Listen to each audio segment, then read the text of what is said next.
live. Welcome, welcome to the Sister Shanice Show. Yes, it's Wednesday, it's your Jammer Day. And as you can see, we've got Brother Edison in the house. We've got Brother Jammers in the house. Awesome. Welcome, welcome, family. How are you? Brother Edison, how are you doing? Let the family know how you're doing. I am very well, very busy because we've got quite a lot going on, but I'm very much looking forward to today. I've looked at what Jammers has planned, and it looks like it's going to be a very interesting evening. Not sure what's going to come up as yet. I say that because it's based on the question determines what kind of information comes up, but we're trying to go behind the curtain today and have you look at language and words in a totally different way. It's really challenging the idea that, you know, the old concept that we say language is spells, where we want to talk about the spell that you're actually under, literally, not in a figuratively way, just literally what it is. So yes, I'm looking forward to it. Jammers, how are you doing? Awesome, awesome. Jammers! Good to be black. Like to see, good to see Edison once again. Shanice, you know, going for strength.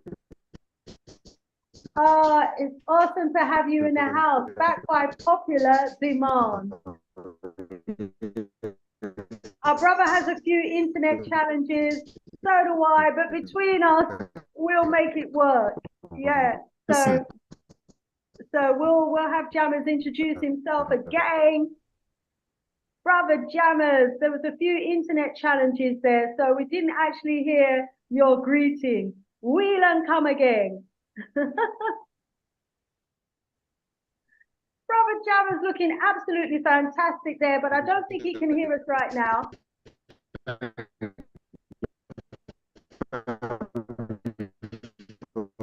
Brother Jammers, I think you might need to log out and log back in again.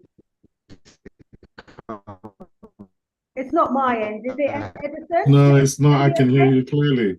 Okay. It's literally just, yeah, it's the whole robot thing. Yeah, you know, this happens sometimes, family. You know how it goes. We just got to try and do the best we can behind the scenes and work with the system.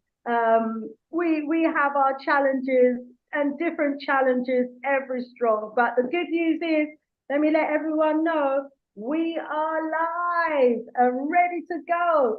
Jammers will be black sounding as clear as possible, I'm sure, in a very short while.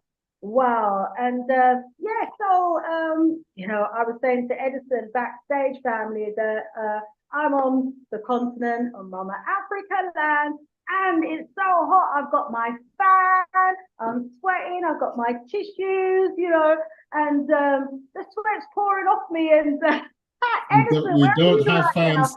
We don't have fans over here. We have wall decorations called heaters because they're not actually doing nothing. It's so cold at the moment, but it's okay. Everyone in England will understand what I'm saying. But yes, it's all good.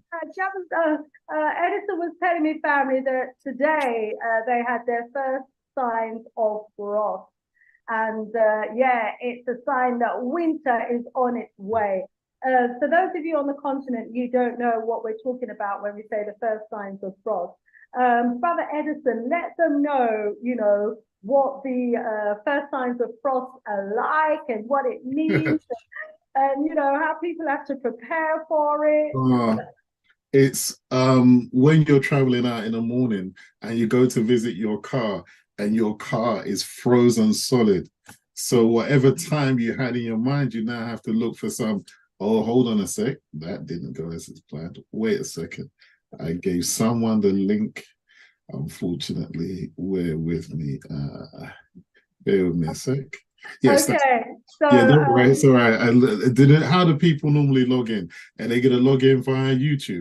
They log in via YouTube. So they just go to my YouTube channel and they're logging via YouTube. They Because I don't gave a log few in via people the LinkedIn. link, Oh unfortunately. no, don't do that. Otherwise they'll all be on screen with Well, us. this is what I'm saying. This is what I'm saying. Okay, they go to YouTube. Go Bear with to me a the second. Sister It's on Shanice YouTube. show on YouTube. Sister Shanice show on YouTube. SISTA, Sister Shanice on YouTube. Let me send you the link, Edison. It's taking probably take a while to go through. Everything just seems to be taking a little while. And I can see we've got some family members in the house. Yes! Wonderful. We've got Sister Agbandje in the house. Rise up, Sister Agbandje. We've got Kwame Aboje in the house. Rise up. Yes, we've got Mello in the house. Lily's in the house. Oh, the family is coming through the door. Please do share the link. We've got all of our usual challenges going on here. I can't even see the link here so that I can share it this end. And, you know, on my computer, it's as if it's frozen at the moment. Yeah, these are the sorts of challenges that we have to deal with on a regular basis. But regardless, you know, we do the best that we can. Where is the link so that I can share this with the family? Okay, all right, I've just found it. Let me share. So what's up? So Brother Edison has a link and can share it with his family. So to each of you who are in the chat, how has your day been? Wow, family, what a day I've had today. As you know, on a Wednesday morning, we have the Sister Shanice show on the Big G Galaxy and we have the Mama University segment on my shows as well. And as always, we have a riveting conversation and discussion about our history. And so today we were talking about the Nilotic people and the Kushites. And basically, over the last few strongs, we've been talking about the different groups of Africans, you know, the Batwa people, the Kushites, today the Neolithic. We were talking about what are the other groups of Africans that we've been talking about, the Twa, the San, and we have been able to identify certain groups of Africans that reached Europe thousands of years ago. 44,000 years ago, there were a group of Africans that came into Europe. 20,000 years ago, there was another wave and group of Africans. 5,000 years ago, another group of Africans that came into Europe. And by getting an understanding of the different characteristics and culture and way of life of the different African groups, we have been able to identify which groups they were that came into England. So when they talk about the hunter-gatherers, for example, you know, we know which group they are because, you know, they were the pastoral ones, and then we've got the group, the Bantus as well, who are mainly agriculturalists, and they were the ones that came in and took over from the earlier group of who were there with their cattle. And it's just been absolutely phenomenal learning. And so we've been enjoying these sessions so much. And we've still got a lot of naysayers that are like, nah, man, the Africans were never in Europe 44,000 years ago. The Africans were never in Europe 20,000 years ago. So you're nodding your head. Are you agreeing that they were never there, or are you agreeing that we were there? I'm familiar with the history, where essentially right. the original people of this country were all Black and Africans. And they've even got that, isn't it? They had that Cheddar George, where he was black skin, hair, and going back 10,000 years. So there's a secret history of the genocide of the Black people and the Black aristocracy in this country, which was not educated in schools. And even when it was brought to them, the education system, they refused to accept it for fear that it would disrupt all the lies that they've told all these years. So yeah, I'm very familiar with that. And this place was not always a place that was inhabited by the animals. Now they found lions, they found all different fossils in this country going back thousands of years. So it's not quite what it appears now, but that's the history I wrote years ago. And I've been familiar with that. I don't assume anything different. So yeah. This is it. Once you know, you know. Those who don't know get to know. There definitely is a hidden history of us as Africans, as the original inhabitants of the land. We are the original people of Europe, and the anthropological, archaeological, scientific evidence is there. Geneticists are even on the game now and taking the scrapings of some of those skeletons that they've been finding. Because, you know, back in the days, they find these skeletons, they're like, oh, this skeleton is 10,000, 20,000 years old. And then they'll get one of their artists to do an artist impression of what they think this skeleton would look like. And of course, they would paint this individual with pale skin and blonde hair, maybe, and blue eyes, and all the rest of it. Well, now the geneticists have got the science where they can do the DNA testing of the skeleton, and from the DNA testing, they can tell how much pigmentation, how much melanin is in the skin. And of course, they're finding that all these old bones are full of melanin, you know, dark people. And they're like, duh, duh, duh, duh. Oh my gosh, does that mean we've got to change all history? No, it doesn't. Just cover it all up. Cover it all up. Move on, nothing to see here. Go on. We change the history in the curriculum. No, just ignore it. You know, they don't read, they won't know about it. But we're doing the digging and we're uncovering it for ourselves, and it's just absolutely phenomenal. So we have those discussions on our radio show. Brilliant, brilliant. Hoping jammers will be able to log back in again very, very soon. So whilst we wait for jammers, Brother Edison, I wonder if you could just tell us, what have you been up to since we've seen you last? And for those who may not have met you before, kindly just briefly introduce yourself to the audience. Okay. My name's Edison Agbandje. I own a company called Ancestral Essence. We've been around for about 10, 12 years now. And effectively, we started as a result of the journeys that I had into Ifa, Nation of Islam, all these different schools of thought, you know, witchcraft is the Western way, then the African side, all of these different things.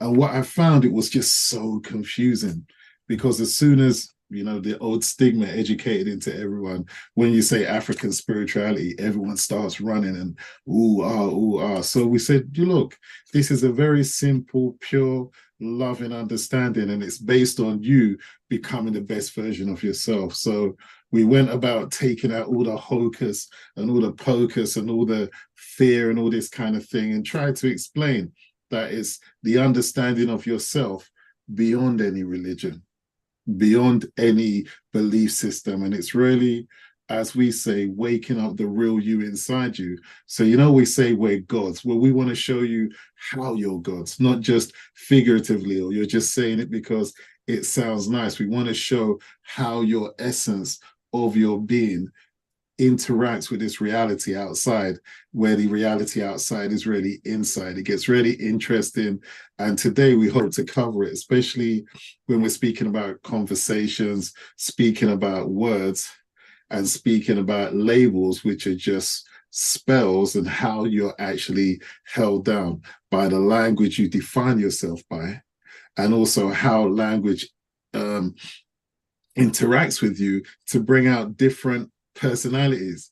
Says how someone speaks to you and what tone they use determines which of your many personalities come forward to answer them. So all of us are about 10 or 15 people, if not more, because every role we play. As a father, I have a personality. As a brother, I have a personality. As a mum, as a son, I have a personality. So all of these different aspects of yourself all exist separately, and all have their own goals and their own roles, and they are deciding whether they're being successful or failing. You may think you're a bad brother, but a good father. And the way in which people speak to you determines which version of you comes forward and represents yourself in that moment. So we want to go down day to day and sort of really, because Jammers comes with the word breaking down, and then my job is to really show how the word, once you hear it, how it moves through your mind and how it gets you to behave in a certain way. It's very much like a computer, and how people type in in people's words are like computer code being typed into your mind, and then your mind reacts according to the words. Like someone, your body is actually the screen. If you're looking at a monitor, your body is the monitor for the words people have typed into your system. So wow, powerful, powerful stuff. You know, first of all, you know, to see the essence of who we are, and the work that you do that enable us to tap into that potential, of us in terms of our energy, our greatness, our infinite spiritual side in this universe as we go through this universe. But then also, to discover the extent to which we're controlled by words and how words can influence, whether we're successful or not, whether we can 100%. accomplish. Words are powerful. This is how now we begin to realize the power of the word and the tone behind the words as well. Wow. So this is why, there are so many of those people, don't look like us, don't like us, who spend so much of their time trying to control, that monitor, trying to put words, always putting words on us, over us, to control us, to direct us, to It's play that a particular role. Wow. 100%, all of it, where literally from when you were young, your own language that you came to this planet with was sort of bred out of you. You found that you couldn't use it, so you stopped using it. If you don't use it, you lose it. So they gave you another language, which essentially was their form of coding, biological mental coding. So when you started to use other people's language, you absolutely lost the connection to your higher self and your other self. So you now spoke in a language where it's almost like a computer code. And if someone said you got Windows 10 or your original self, they gave you a Windows 11 or Windows whatever it is, and now you can only speak from that program. So all the knowledge that you had is removed, and now a separate personality has been created, which has been given a name, which is given a gender, which is given a color, which has been given a background story. And then you live your life through that story that somebody gave you. But that was never you and never is. The person who you claim is you is just your idea behind the story that you think is you. Wow. That is not you. Someone says, this is me. They're really talking about some memory that someone gave them, and they're classifying that person's evaluation of them as themselves. Wow. Obviously, there's thousands of languages out there. And, many of us speak different languages, we all speak different languages. But I suppose what I'm hearing as well is within the language, there's a code within the languages that kind of tie us up, almost into thinking, they give us the code, they program us, we digest that code, ingest it, and then believe it. And there's a whole language outside of that the language is, wow. The hardest thing is the language is not outside, it's inside. Wow. So therefore, you were born with a language that came from the planet that you came from originally, because you weren't created here. Now this is going on another level. Sorry, that's what we're here to do. You're supposed you landed here. There's, even when they say, if you want to take it out into a bigger picture, when someone says they're African, which piece of land did you walk out of Africa? No land has ever produced a child. A child has been born on that land, but no land has ever produced a child. When you say where you're from, you say where you landed. Hey. Yeah? So your consciousness, your ability to speak, your language that you use to communicate with all the cells in your body, all the organs in your body, is not English. It's not any language that is found here. It's something separate inside of you that you had when you came here. And it's really returning you back to that level of consciousness. So you're no longer talking from the idea, Jammers will say id entity, which is the idea of the entity that you think you are. No, you're not operating from that. You're operating from the one who is looking out at the world, not the one who believes. And we'll get into it where you're saying that we're not even looking out of the world. About getting into You're not even looking at. We're not looking out at the world. No, you're looking at your mind. We'll get into the whole. We're looking at our mind. You're looking at that. But we'll try and get into it. We are an entity that has come to this plane. We came here with a language. Yeah, language and everything. And everything. And we want to find out more about that everything. Let me try and message Jammers, who's obviously experiencing some internet challenges. I've said to the family here today, if I drop out for any reason whatsoever, please do just continue, because, you know, you're all familiar with the sort of challenges that I have, you know, with dealing with the internet. It's like an hour before my show, it always starts going slow, always something going on. And so poor Jammers has been caught up in the same challenge right now as well. So we're just gonna get in touch with him, and hopefully we can get Jammers live and direct. Jammers, welcome to where you're dead.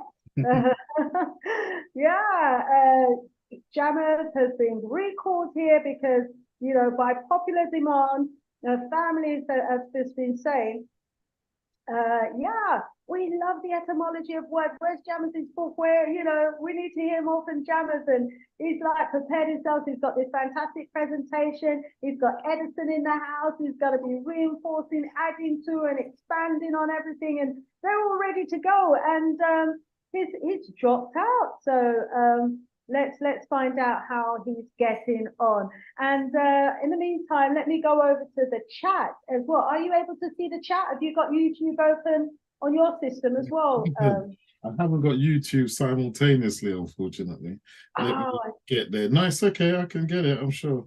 Yeah, just mute it when you get it, and then you know, go in the house and see the chat. If there might be some questions for you, even based on what you've said so far. So let me see what I've got here from the family. Can you see it now? I can't yet. We're going. But even if you could tell me what the chat says, if there's a question, then we can just go from there. Okay, fantastic. So family, if you've got any questions, please put your questions to our brother. We've got Brother Geb in the house saying, Hotep family, rise up, rise up. Brother Geb, all the way from the USA, great to have you in the house. Brother Kwame Agbandje is in the house. He's saying non-Africans are so fearful of our people, and I love it. Non-Africans are so fearful of us. I think they're really fearful that, you know, we'll realize that how great we really are as well. Hey, we've got Brother Mundele in the house. Yenge Mpimpa Kiambote. Beloved Mundele, good to have you in the house. And he sent a message to Kwame saying, Nitu is a representative here on planet Earth of the divine order as embodied by the animal known as the leopard. No offense taken. Okay, so they're having a conversation there. Rise up, brother, Sister Afrijamo. She's saying, Edison, I was in one of your classes in West London in the UKKK about 5 years ago. Excellent, excellent. So that's Sister Afrijamo, who now resides in Ghana. So she's probably enjoying the same, you know, heat that I've got here. Brother Kwame Agbandje say, yes, Cheddar Man, an African male from the UK. And he was just one of a number of bones that they found in the Cheddar Gorge. But when they discovered Cheddar Man was an African, they thought, you know what, let's not test any of the others. No. Yeah. So, yeah, please do give us a thumbs up, give us a like. When you come through the door, please do. Sister Afrijamo, so Sister Shanice, it was so hot here in Accra today that we had to hide in the house and go out when it was a bit cooler. Same here, it's going to be 36 degrees tomorrow as well. Rise up, Lily. It's been a while. Well, glad to have you back in the house as well. Mello is saying global greetings. Yashon Tafari, locked in over here in California. We got California in the house. It's been some time, but welcome, welcome. It says sometimes missed it due to time difference, but logged in today. Yes, make a note of the time, please do, in your diary, so that you never miss another one of these shows. And yes, family saying they're looking forward to hearing from yourself, you and Brother Jammers today.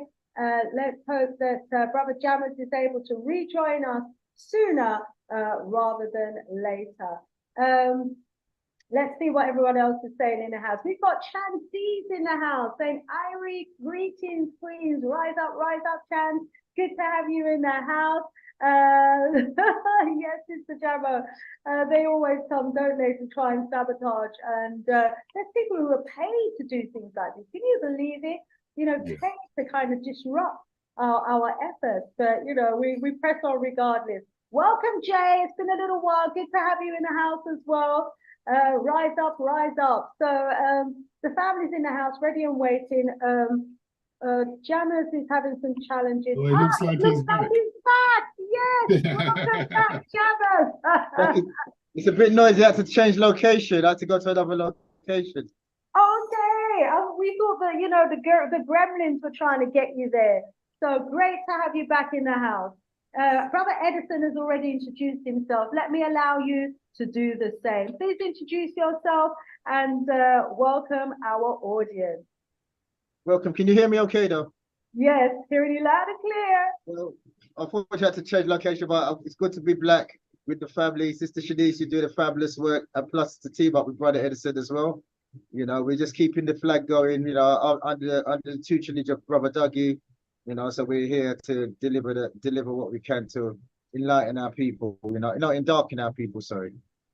Whoa, love it, love it. Okay, now that we've got you back, as you get your presentation ready, oh yeah, just to mention the family, yes, I've got my new book out, family. That's what you're looking at there. For those of you who haven't got it already, go to Amazon. You know, the remarkable accomplishments of Asian African civilizations. Family, we accomplished so much as Africans in the sciences, astronomy. I mean, in all the different sciences, we were the first. Yeah, almost everything that we are familiar with today has been built on the great works of our ancestors. And just as we were talking about at the beginning of the show, these people don't give any credit to the works that we do. And our young people will go through school, college, and university not knowing of the major contributions that we've made to civilization. So get the book, and in their hands, they will have page after page after page of information about our sciences, our greatness, our kingdoms, our cities, our empires, some great rulers, you know, what we did in lettering, what we did in all these different sciences. Let them know of our greatness. It's the festive season coming up. Some of you are going to be looking for that gift that's going to inspire, that's going to uplift, it's going to motivate. Make sure you've got this one in the bag as well, okay, family? And don't forget my other book, King Offa. Yes, a Black King of Anglo-Saxon England. I went through school, college, and university. I didn't even know that we had Black kings here in Europe or in the UK. And even if I was led to believe that, yeah, maybe we had kings, Black kings in Spain and Portugal, little did I know we had Black kings and queens right here in the UK.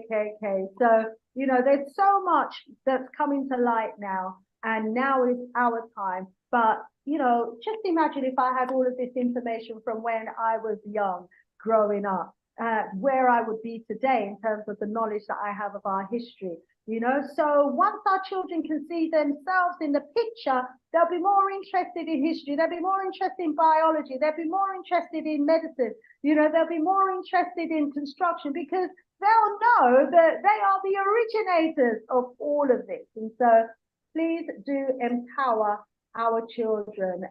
You know, I've done the work. It's now up to you to just get the book. Hey, so So, without further ado, family, I'd like to introduce to you our brother David Jammers, who has a unique ability to decipher words and ancient scripts. He's an avid book collector. He uses his talent to reinvent the way we look at language and communication.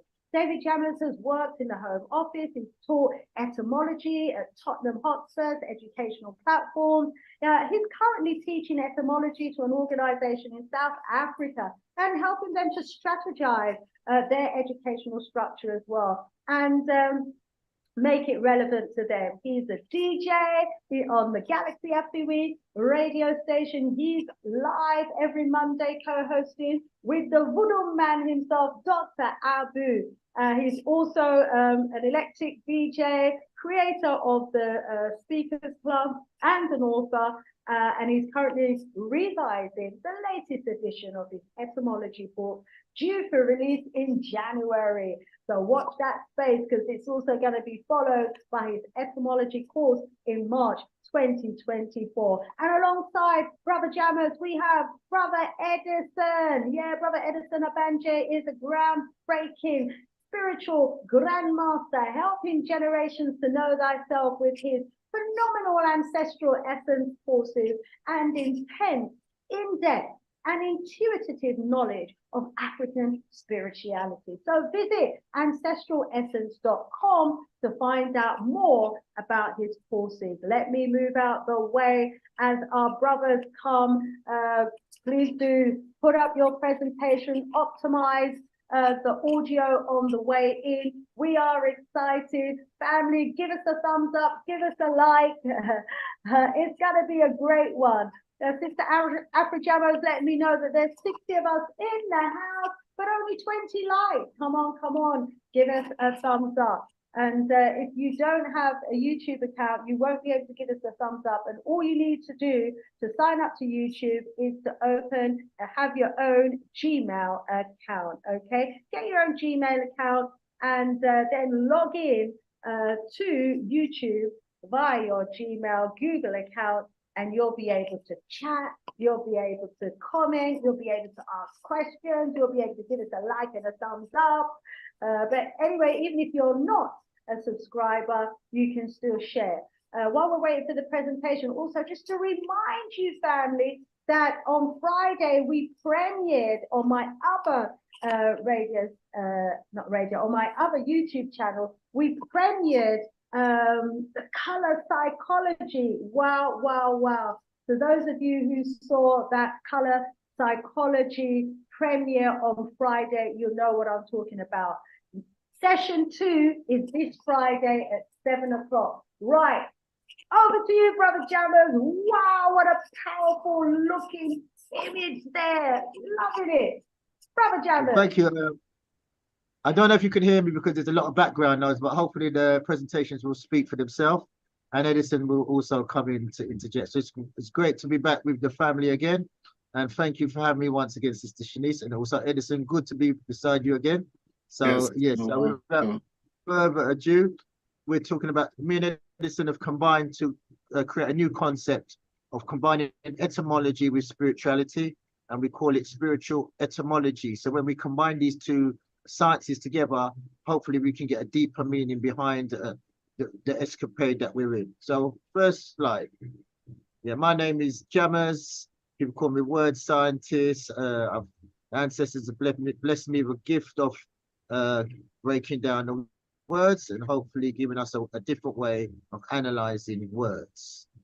Alongside me, my compatriot Edison, who's the founder of Ancestral Essence, and he will give you the in-depth spiritual analysis this evening. And together, we combine to give you spiritual etymology. Right, so on my side, etymology. Sorry to interrupt. I've got oh, there it is, gone. Okay. It's gone. It's okay. Oh, it's come back. There's something that like a banner, a strip across the screen. Oh, you didn't need to come out the presentation though. My apologies. The script. There's a banner across the screen. There was, and just as I was about to tell you, it went and then it came back again. So just to alert you of that, there was something hovering over the screen and it was blocking. Oh, okay. Oh, okay. Could be the mouse actually. Could be the mouse. Oh yeah, probably the mouse. Okay, Yeah. I'll move the mouse out of the way then. All right, fine, no problem. Let me. Okay, go back in. Please optimize on the way in. Yes. Yes. I'll zip up so that you don't come out again. Apologies for that. Okay, fine. So yes, I do etymology. I move this with. Okay, cool. Can you see that? Right where the mouse is there, there's a banner across the screen. Is it gone now? No, It's still there. it's No, gone it's gone, now. it's gone. Whatever you gone did, now. it's gone. Yeah. It's gone now, yeah. Yes, it's gone. Okay. Brilliant. And you can see the main screen now. Yes, we can. Right, so I deal with part of what I do is etymology, study of origin of words, the way in which their meanings have changed throughout the history. This is what Oxford Dictionary gives you.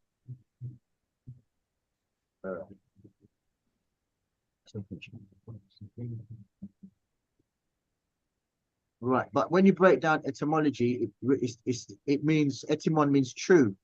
So this definition is not 100% correct. So it means the study of the true word, the true meaning of words. And so etymology, I'm looking at the true meaning of the word rather than the fallacies that we've been given that keeps us behind and keeps us mentally off track. We have been taught plain English, so we complain about everything. And you'll see how powerful your words are if you end up in court. Now, the words that you've been studying all your life have no effect. They're meaningless, they're weak, they don't work. So this is the course of study that they've given us, and this is why we always argue as well. Right, please. We made it to a specific position in life based on words. People don't realize how important words are. Just words took us from where we were and put us in a specific place. The journey that a person will make in life is based on the words he or she uses. We made it to a specific place in life just based on words. How you manipulate words determines where you will end up in life. The words are your navigating tool. And as was said, how you end up with life ends up in the words that you use. Right. So our original script related to nature. This is what we dealt with originally. We dealt with nature, and nature was our teacher. Nature was our guide. We learnt from nature how to be natural. And medu nature, when you decipher it into something that you can actually use, you can decipher it to me do nature. We use nature to work out how to activate and optimize our nature. Boom. So Edison, would you like to interject? Yeah, initially, when it comes to the reference of words and what words really represent to an individual, like language. Whenever you learn a language, what you actually do is memorize the language. What you do, you memorize the images connected to the words. So when someone is actually speaking to you, what they're effectively doing is using a shared code that you have, computer code, where you would use a certain sound. The person will take the information, will download it into their mind and process the word. Once they process the word, they will then generate an image. So whenever someone's speaking to you, giving you a sentence, you're literally using the word that will then create a set of images in that person's mind. Once you have a picture, this is why when you speak to someone and say, oh, I see what you're saying, because you've taken enough information, built an image, then generated an emotion based on the conditioning and education you gave you. So literally with your words, you can direct someone's mood, you can direct their behavior, you can direct the personality that they're going to speak to you with. If you're kind and considerate in your voice, you're more likely to elicit that type of behavior in the person that you're speaking to. So your language, the words that you use, if the person understands the words, because sometimes you can be highfalutin and say words that the person needs a dictionary to work out. But if it's basic everyday speech, when the person hears you by what you say, you basically command them. We'll speak more of that a bit later when it comes to the whole invocation and conjuring and all that kind of stuff. You start to realize that we've been working in that paradigm all our lives. By those who created the language, they've been putting us under a conjuring spell all of our lives and restricting us to only what words we've been given to describe ourselves and describe our lives. Go ahead, James. Thank you for that, Edison. And as we continue, so once again, medu-nature, you have to move it into something, a verb, so something that you can act on, relates to your ability to work with nature, how nature is your teacher.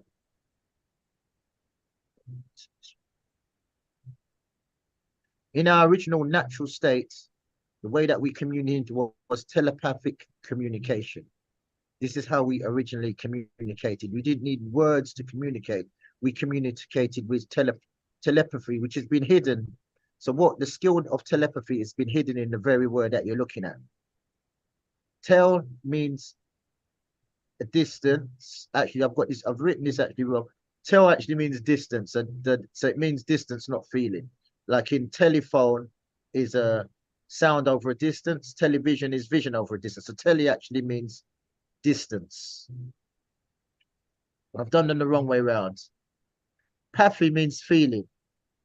So basically we could feel things over a distance, and that was the way we communicate. We could feel the vibration of someone and we're able to tell what that vibration is.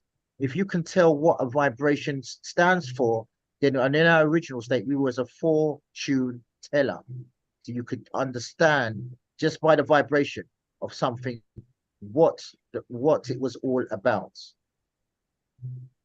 So what they done, the original script that was related to our nature and the topic of the show, to cut off our true source of power, they had to hide the original script, because as Edison will tell you, a computer runs off the program, and if you no longer have the program, then the computer can no longer go run at its full capacity. So the original language was hidden. Our original script was hidden. So Edison, could you just touch on the script and the importance of having your own script? Okay, originally, when you say we communicate, nature is our teacher, because nature was literally our teacher. Back in the day, people weren't taught that they couldn't speak to trees, they couldn't speak to birds, they couldn't speak to the land. They worked with the land. The land was their family and their family was their land. So essentially, everyone worked in harmony. If it was a case where you took too much of the area around you, you would then you would feel the impact of that next year. So we have it where when you get deeper in these things, you realize that you can speak to a tree. Often if I'm lost and I can't find where I'm going, I can speak to a tree and the tree will tell me what way I should go. You can speak to stones, you can speak to water, you can speak to anything. Don't confuse you looking at the thing and it's going to open a mouth. It really is. Everything is based on your internal communication. Whenever you ask a question inside your own mind, you hear an answer back. All the time. All of us are doing this from day to day, from moment to moment. But back then, when we actually saw the tree as a friend, where you would look at a tree and you would have a name for the tree. You would have your own personal name for the tree and not just call it this ambiguous term. Imagine whenever you go into a forest, you're not going into a forest, you're going into a community of individual beings living their own life in their own environment. Yeah, we walk in there and we just see objects, and because the language doesn't encourage us to have a personal relationship with that tree, we see everything by the same name, therefore lose our connection to what is there. So you'll find that they were able to communicate with the tree, and the tree, which is ages, hundreds of years old, and has the capacity to have its own imagination, to travel into its own dimensions. There's a reason why people take ayahuasca and all these different plants and then have journeys on these plants, because these plants are having these journeys without the need to take them. They themselves, we're taking them because we had a relationship with the trees, with the plants, with the herbs, when we were back all being created in the human form. But essentially, these plants haven't lost the ability to.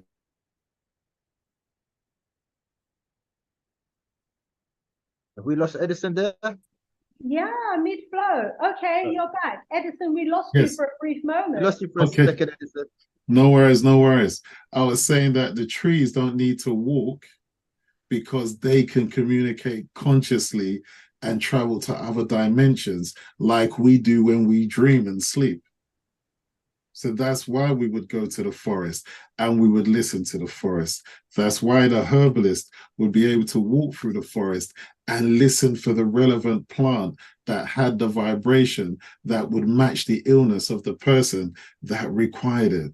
So that he could hear it, pick it, or she could hear it, pick it, give it to the person, and that vibration of that plant would then proceed to flush whatever was in that person's system.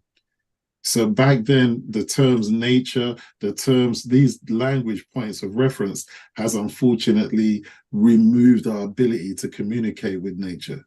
Every land would have its own name. And you would ask the land, and the land could tell you its own name. It won't sound like your programmed English version. It will have its own name because it's coming from its own vibration. So there is a true link to nature being our teacher. But nowadays, unfortunately, we look at everything as objects of amusement. Oh, that tree looks nice. That tree looks old. But you're not knowing that the wisdom of that tree is available for you to hear if you can open your mind beyond what you believe that you are. Yeah. So there's that one. Wow. Yeah. Can I ask a question? Go ahead. Do you have particular trees that you communicate with right now on a day-to-day basis? At the moment, no, because all the trees you can go to, there's meditations we do where you literally can walk to a tree, put your forehead on the tree, and have the tree then drain out any tension, any pain, what have you. Then it will take it back to Mother Earth. Yeah, because the tree can take it. And the thing about the tree is it has its roots going into the ground. So it's in direct communication with the earth where you are. So therefore it can transfer any discordant energy in your system and take it into the earth so it can relieve you from the physical tension of those thoughts, of those feelings. And do you have to be barefoot when you do this? No. There's a lot of dressing up performance for many of these things, only just because, how do we say, we lost the ability to communicate. So we thought we had to perform rituals in order to communicate, because the rituals slow down your mind, shut out the world, and allows you to focus. So they made the more elaborate rituals so you felt you could more get into the zone. But in honesty, much of the things that they claim that we need are not relevant at all. You're communicating in your mind because that's where your life is taking place. Everything is taking place in your mind. It's not taking place outside, where we'll try and explain that as best we can today. Jammers, there was something else you said at the end where you were speaking about. What was the last bit you spoke of? What the way we used to communicate? The way we used to communicate. Oh yes, to communicate and the telepathy. How do we say? All of us use a form of telepathy, because what we effectively do, we don't see anything. We download everything through our skin, through our tongue, through our eyes, through our nose. Everything is in energetic form of information. And then we take all of this data in, and then we construct an image in our mind. You can use the modern science and say you create a hologram, but all you're ever doing is collating information from all your senses, pulling it together so that you can actually then look at the image that you created, so you can simplify all the data that you've got and create what is like a movie, which is what you're looking at every day whenever you're going out. And this movie is not taking place outside of you. It's taking place inside of you. The simple way to know if anything exists, when someone says, I'm looking at something, you're looking at your memory. Because if I asked you to close your eyes and walk, you couldn't walk in a straight line. You'd have to memorize, oh, was there a line there? Was there this? And this is why, even if I say, what do you look like? You would say, oh, I look like this. I said, no, no, no. Close your eyes and tell me what you look like. You wouldn't be able to see yourself, but you're conscious of yourself. You would have to go to a memory and try and remember the memory of what you thought you looked like.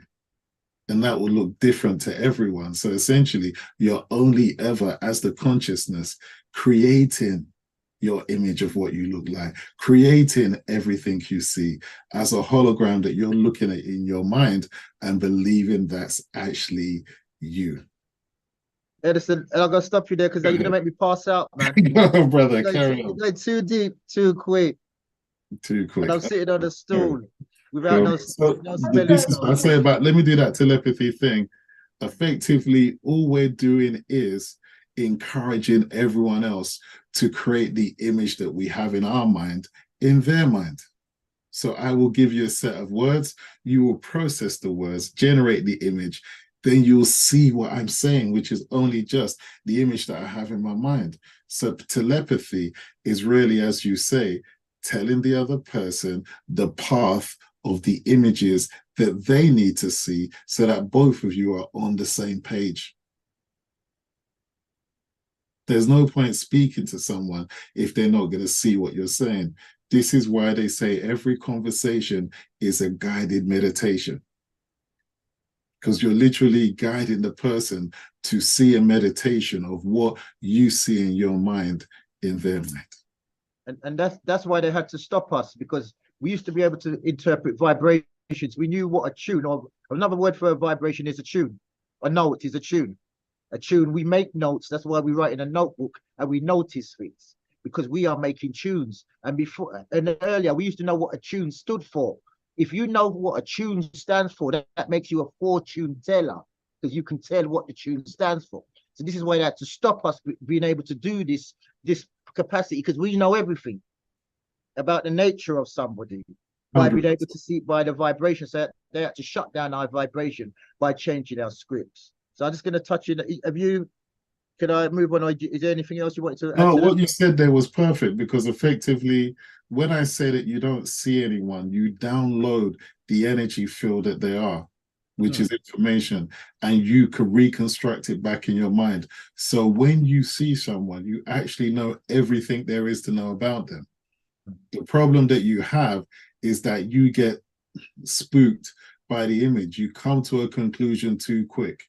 If ever you wanted to work out who someone was, look at them for longer than the original emotion that comes up, and then you'll be seeing certain things that you didn't notice at first inspection, and more information will then start to be forming in the image in your mind, because you would have taken time to actually gather everything you have downloaded about that person. And when you have an image, because all of us, if we need to express everything, we only ever describe the image that we have in our mind. And the image in the mind is really the collation of all the information that we've picked up from downloading that person's energy field. Hence, you can feel someone is sad, mad, glad, whatever, because they're radiating that frequency, they're broadcasting it. And we all have a level of vibrational communication now, but it was much greater, because then, you know, when you can travel into an area, you can feel, especially you people that are abroad on the continent, you can feel when you travel into a peaceful place and when it's an angry place and when there's a lot of tension, because the energy of the people in that environment becomes the mix of the air. All of it is everywhere, and you can feel tension on your body even though no one has told you that such a thing exists. So we are still basically downloading vibrations. It's just that we've been focused on the five senses. And even though that's not even telling the truth, because you only ever see anything, hear anything, taste anything, smell anything in your mind. That's why if you touch something, you touch it, but your memory memorize what that feels like and tells you, oh yeah, that's wood. And when you taste something, where do you taste it? Not on your tongue. Your tongue takes the information. You recognize the taste in your mind first. So, oh yeah, that tastes like something. And then the sensation is put on your tongue. There's a whole system of how you're really only living in your mind. And unfortunately, your senses just enable you to gather that information, to build that picture, to say this is your reality. Sorry, go ahead, Master. Thanks, Edison. Right, I'm going to just touch how what happened, the aspects of the process that they did. So they made us original script. Once again, they made us deaf, dumb, and blind. Because if you no longer can see the script, if you no longer can hear it, then you can no longer speak it. So by changing the script, they cut us off from our telepathic ability. Let's change the script.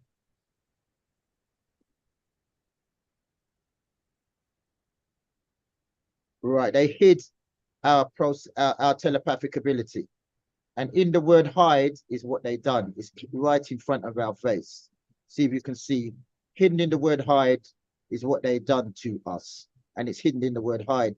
Once again, hidden in plain sight. Look at the word hide carefully. Boom. In the middle of the word hide, this is what they hid. Our ID, our identity. Hidden in the word hide. So it's right in front of our face. So once you don't know your identity, then you can't go back to your capacity of who you are. If you don't know where your home is, you're always going to be a wanderer. So to look at this more specifically, we're looking at the etiology of words. And this is investigating the investigation or attribute of the cause or reason for speech. So there's a reason why you speak. There's a reason why you're telepathic. So you have to look at the why somebody is using the sounds they're using. What is the reasoning? And if this person is doing it a different way to us, then we have to analyze that to find out what are we actually doing. You know, if we're not using our natural ability, then we're actually talking babble. Right. So if we look at the etiology of words, look at the mind behind the design of these words that we are now using. That is breaking down our ability to telecommunicate with each other. So for this, we have to have in mind, before the 8th century BCE, the Greeks had no alphabet. So the people now who are giving us these words to use originally did have no alphabet before the 8th century. Their mind concepts, the Latin word is ratio, the Greek word is dianora, the English word is rational. So we are now using the construct of words from beings or species with a rational mind. And rational is a term used by Plato for a type of thinking, specifically about mathematical and technical subjects. It's a capacity for a process of discursive thinking. So the species that whose language you're now using uses a process called discursive thinking. In contrast with our natural ability of immediate apprehension that is characteristic of gnosis. So basically we know things. So this is the difference of in our original state, we knew by feeling. But in this new state now that we've learned, and once again, behavior is be and have our, not yours. So we are working from a construct of having a discursive mind. Discursive can also be used to describe an argument based on reason instead of intuition. So we are no longer using intuition. We are now looking at the parts of the car rather than driving it. And once again, gnosis, this is our ability, comes from our intelligence, overstanding, to perceive, and words of action. It's the action of doing things. Because when you're working on a vibration of feeling, you're actually doing. So this is what they done to us now to change our construct. They created an alternative script based on their mind of being a discursive thinker. So they created an alternative script. And what did the alternative script do to us? It's altered our native ability. Hidden in the words, altar is what done to us. And it put us to the altar. Now we're offering ourselves to somebody other than ourselves. And to cause this conversion, they created a science called conversation. So I'll pass it back to Edison, and then I'll continue after that. I'll break down the word conversation. Cool, Edison? Okay. Mathematics is an occult language, yeah, which effectively is used to generate certain movement within inside you. It was such a secret language that we've all heard of Pythagoras. And those people that was in Pythagoras was a secret sect. Pythagoras is connected to the python, and how back then everyone used to worship the snakes and crocodiles, and where you get the word Christos from, where it was a ritual where they would bathe people in crocodile fat. That was the ritual of Christos back in the Egyptian times. Anyhow, Pythagoras, in order to be able to learn. Edison looks like he's short-circuited at the moment. Who's that? Am I back? Oh, you're back now. You're black now. You're black no now. worries. I was saying that, yes. Yeah, when it comes to people like Pythagoras, he, in order to learn the magic of the mathematics, was not allowed to speak to anyone for 7 years. Because they thought only after not speaking to someone for 7 years, you would have learned to control your thinking. The problem that we have is we are always constantly thinking. We are always constantly generating images in our mind, and we're using those images to create emotions, which we've now become addicted to. So if you need to do anything, you just have to think of something. If you want to feel a certain way, you just have to generate an image, and then that would in turn generate a judgment and then create an emotion within you. Anyhow, they needed not to be pulled by emotions. They needed to be so controlled in their thinking that they could dip into those aspects of themselves and bring those sciences within themselves forward into this reality. Everything is within you, as Jammers keeps saying, and everything is a question of if you can shut down your mind, your thinking, generating mind, you can bring out what you have up inside, up into your conscious mind to be able to articulate it. It's just that we have been given so much information by when Jammers is speaking about gnosis, to know things. We know it all. We have it all. We were given this path. Even when you look at a little baby that is born, the size it's going to grow to, who it's going to meet, when it's going to have growth spurts, when it's going to have spiritual spurts, that's all in that bundle of joy, which would kind of suggest that the child knew the journey it was coming to do before it arrived, which is a much bigger question. How would you know what you're going to do if you've never been here before? And if here was a real place, that's another story. Anyhow, so when you say there's a whole concept of discursive and language has been built and there was no language before, there's another thing, brief little side note, the language was created from the alphabet, from the 20 paths of the Kabbalah. So when you look at the Kabbalah and it's in the middle and you got Seraph, all these different things in there, there's a whole set of lines which they took the names of those paths and created the 20 letters and then created the vowels to make it the 26 letters or what have you of the alphabet. And then before that, the language construct was based on the planets as well. So when you look at the actual language in their original form, you can see the relation to constellation of stars. You know, next time we'll bring that. So different cultures use these marks for their sciences. So you're looking at the same symbols, but once again, it's the mind behind the design. that uses it for their specific purpose. You know, we've fallen under, we're letting another species of animal's mind dictate how we navigate with the sounds that they produce. You know, Well, and which is cutting down our natural process. when you I'm just going to go into. Did you anything else you wanted to add this before? yeah, a few things, Jammers, no worries. Quick one. The fact that they use 22 paths or 20 paths out of a spiritual discipline, and each of those paths had its own name, which they then changed into actual letters. Whenever they were constructing a word, it had a frequency behind it. To mention certain letters and even to speak certain words, M, O, W, they actually set off a vibration inside you. Hence, when someone is talking to you, you feel it because the language has been designed to affect different parts of your body and create different sensations in you. So when someone is speaking to you and using certain words, it can shut you down mentally inside if they start it off with the right letters, because each one has been built off spiritual principles. The discursive thing, let me just quickly say that when they taught you the language when you was at school, you eventually forgot your own. So you forgot the language with which you can speak to your organs. Your organs work, but your mind cannot connect to them, because when they actually educated you, they disconnected you from your own ability in your own body. So be that your heart has its own name.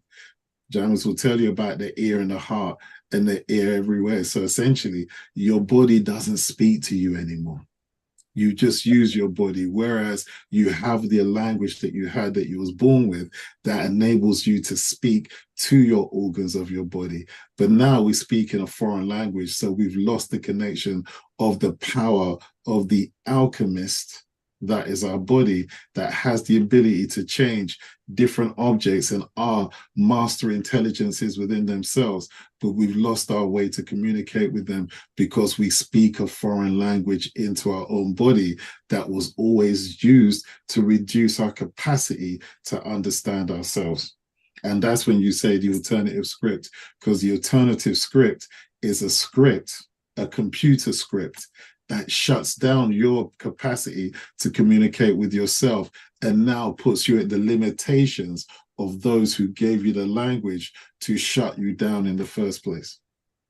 And when you say foreign, the word "fo" means sound.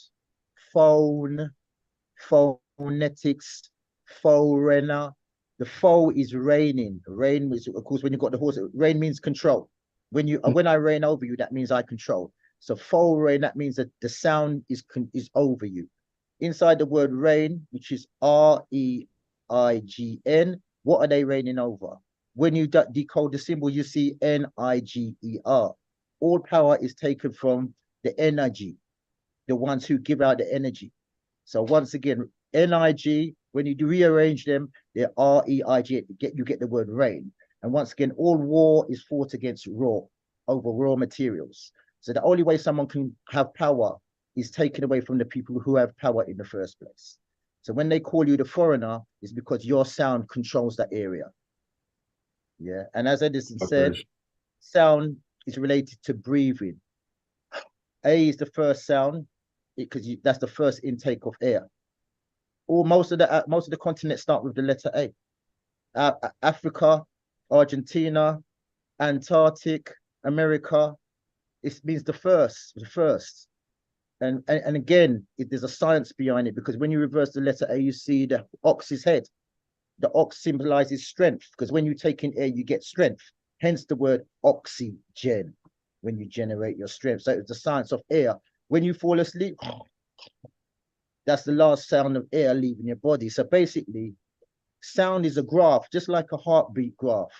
So it's a graph of we created it as an aftershoot of telepathy. It was a graph to measure what's in the person's mind.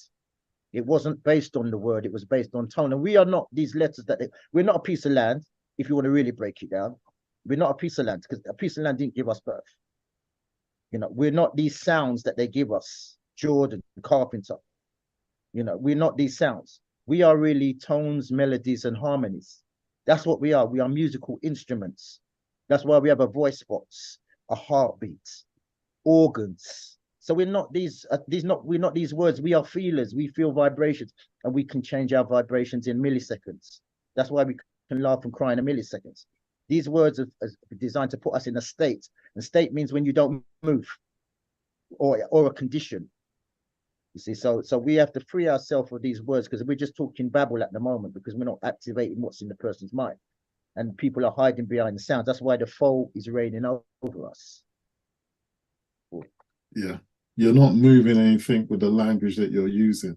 You're speaking in, as we say, English select, and not in your life force. So when you're communicating in your original language, you're actually impacting the environment around you. Whenever you're speaking, all you're effectively doing is changing the waveform of energy around you. As soon as you say a word, the atmosphere changes, because you've changed the atmosphere by broadcasting a word out of your mouth. So again, if you go into a room, the room could be calm until someone starts speaking, and everyone physically reacts to the words that that person uses, because it puts them in an emotional state. It puts them in a feeling state based on their words. And now, as a result, as we were saying, the person's personality now changes to match the environment that they're in. So if you're in a rowdy environment and they're playing a certain type of music, chances are, if you stay in that environment long enough, you will have to match the vibration of the music that's being played in that place.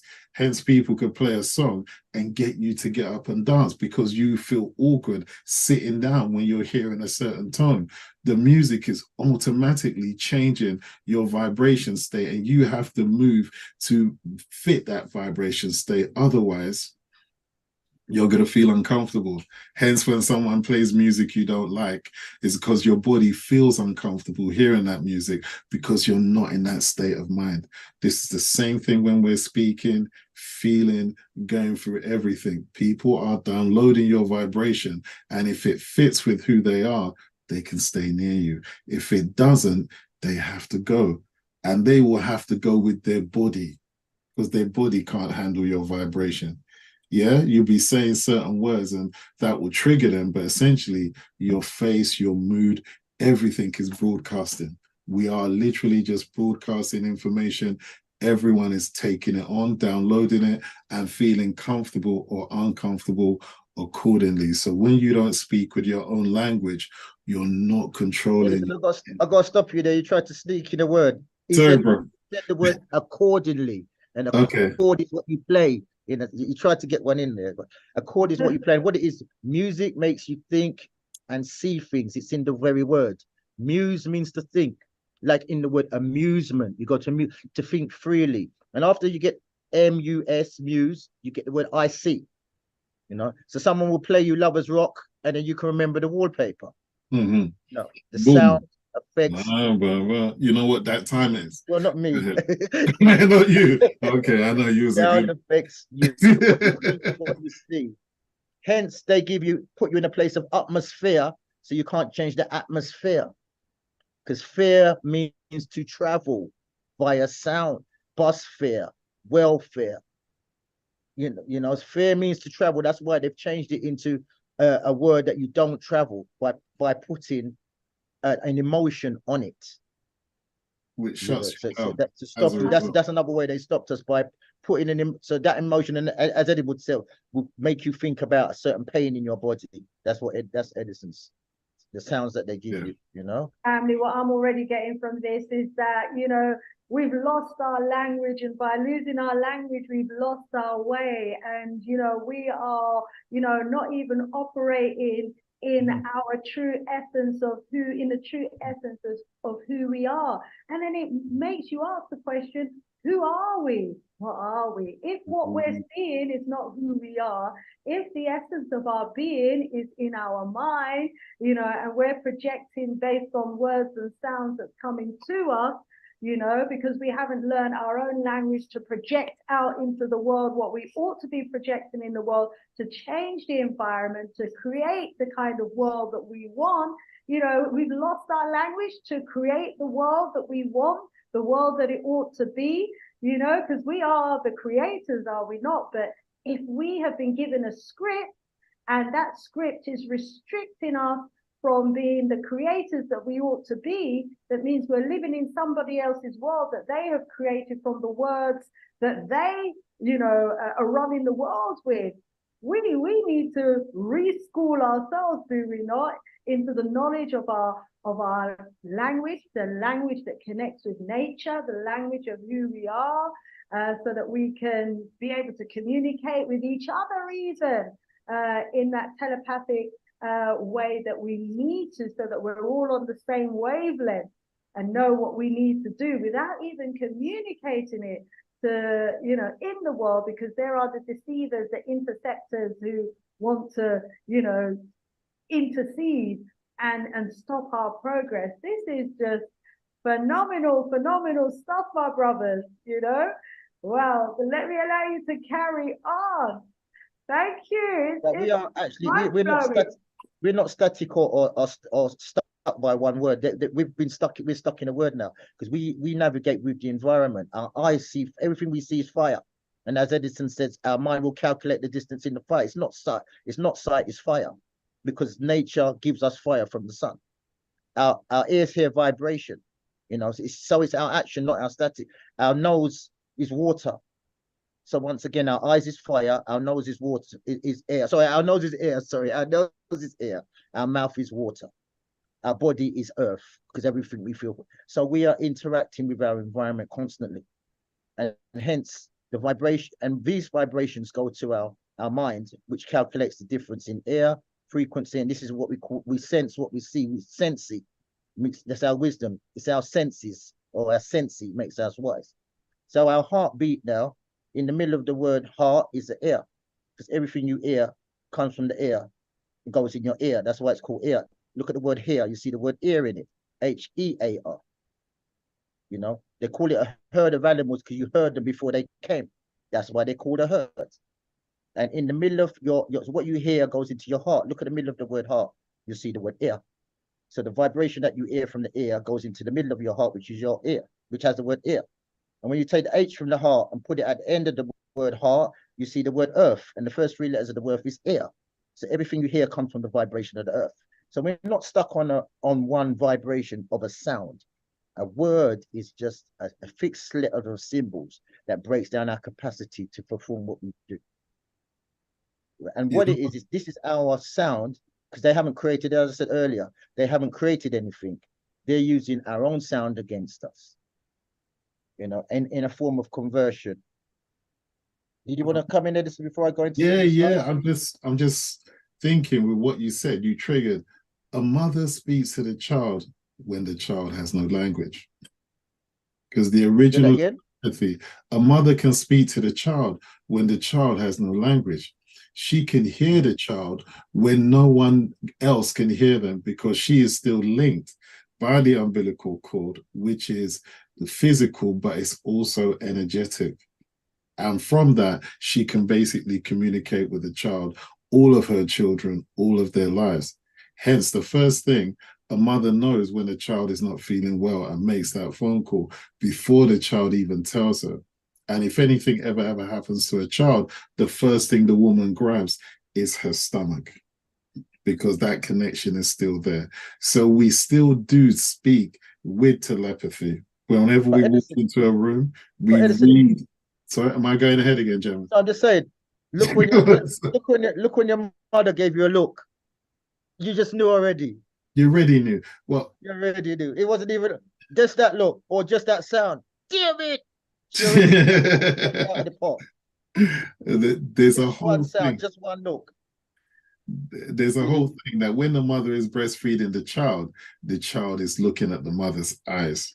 And that's where the child gains their reassurance for who they are. That is where that first connection takes place. So you'll see a child that whenever they're traveling, when they're young, a certain age, they always have their eyes locked with their parents.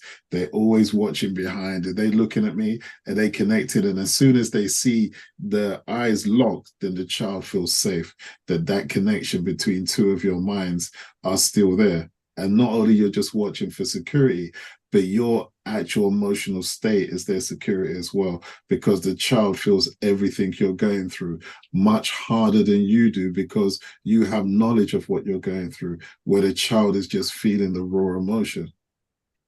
Yeah, there's another thing which, again, I'll just slip in with the whole ancestors and the real connection with the ancestors.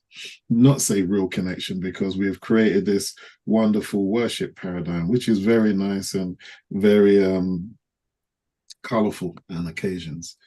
But your ancestors, when we're speaking of this language, they all speak these languages. There's a level that you can get to where you can reset the imbalance inside a person by asking your ancestors to give you the language which that individual was created with.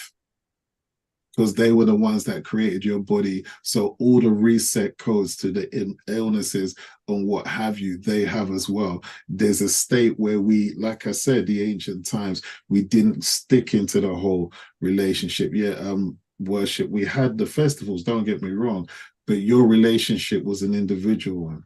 Your relationship was your connection via your mind. And when we got into this Western world, if I just start more with this discursive thing, is when someone put you through a system where you lost connection to your language, you also started to see yourself from labeled programs, where someone would give you a term like, I know it's very common, they'll give you the term black, which is a very common term. But let me ask you, do you know what your black personality is like? The answer is you don't, because it's an abstract term and you can't generate a personality. All you can generate is someone's history or lack of history connected to the world, but you can't feel the word because you're not that. You close your eyes, what color are you? You can't tell, because you have to open your eyes to create the color. You just look into your memories. So effectively, someone has uploaded a version of reality in the way of language and use the language to cement these realities in your mind. So effectively, when we claim to be many things, we're using labels not given by us. And these labels are locking us into a version of history that often doesn't suit us.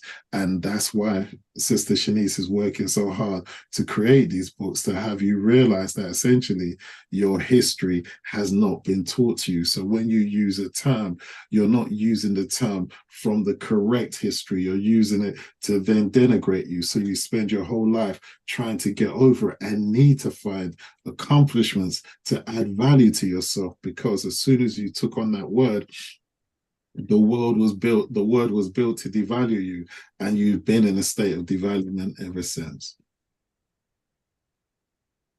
Go ahead, James, bro. The next one. Yeah, cool. One of the things, one of the tricks of the trade that they gave us is this fallacy of word sound power, because in nature that doesn't work. There's a certain frequency that gives you the power to make the word. So if we know so basically once you know when you reverse it, because once again, and I talk about versing because that's what they do, they verse us. Once you know, because they don't want us to see the mind behind the sound, but every sound is just a note. You know, it's the mind that creates the car crash, not because of the car, it's because of the driver. You know, so we've been tricked to looking at the sound that someone makes, when it's not. It's the mind. That one sound can mean 10 different things. It's the science of semiotics. Semiotics is one sound means just what the state of the person's mind is. Yeah. If I say blacks, I'm giving you an attitude. If I say the shoes are black, I'm giving you a color reference. You know, if I say, what do you think about black people? I'm using that to relate some information. So it's not the sound itself, it's the mind behind the design. And before they converted us, we knew the mind behind the design, which is, once again, telepathy. But I'm just going to break down this conversion process. Can I say one thing before you do that, Jamus? Otherwise, your process will throw it. Yeah, go. What you said out of our memory. Sound is an expression of your being. Of your being. So when someone moves, they're really generating a sound. because you're basically downloading their effort. They're pushing, they're actually telling you something with their action. Whenever we speak, how do you say? The process of speaking is first you have the image in your mind. You then drop that image. You then transfer or decode or change that image into a file of information that goes to your voice box. Then in your voice box, you encode a sound. Then you use your tongue like a flame, because the tongue is the same shape as a flame, but there's a whole story with that. But anyhow, once you then push that information that was covered in your voice box out of your mouth with the sound of, with the waving of your tongue, hence when someone's tongue is cut out, they can't make any sounds and you can't hear them. Anyhow, so you're propelling the information out, and the sound that you're making is one where, oh God, Jammers, all right, you know that no one actually hears, no one actually makes any sound. All they do is pass information, and then the other person's mind decodes that information and generates the sound within themselves. Hence, when you're sleeping and you're in your dream state, you can hear sounds. How can you hear sounds when there's no sounds outside? You're in a room that is quiet. How can you hear sounds? How can you see images? How can you see colors? The truth is, all the colors, all the sounds, all the noises are in yourself. You're just downloading information, hitting a file that recognizes that information, and then you're generating a sound within yourself. So sound is really just an expression of your energy, where someone who recognizes that sound can decode it into an image. And someone who's speaking a foreign language, they're making all different sounds. You can't generate any image, so you don't know what they're talking about because you haven't memorized their sounds connected to images to build a holograph in your mind so that you can see what they're saying and know how to react. That's why one of the most disturbing things is when people in a foreign language and they cracked a joke and they're falling about all over the place, and you're sitting there with a solid face and they're cracking up on the phone because you heard none of the sounds. Then you couldn't build the image to then see the joke, to then laugh yourself.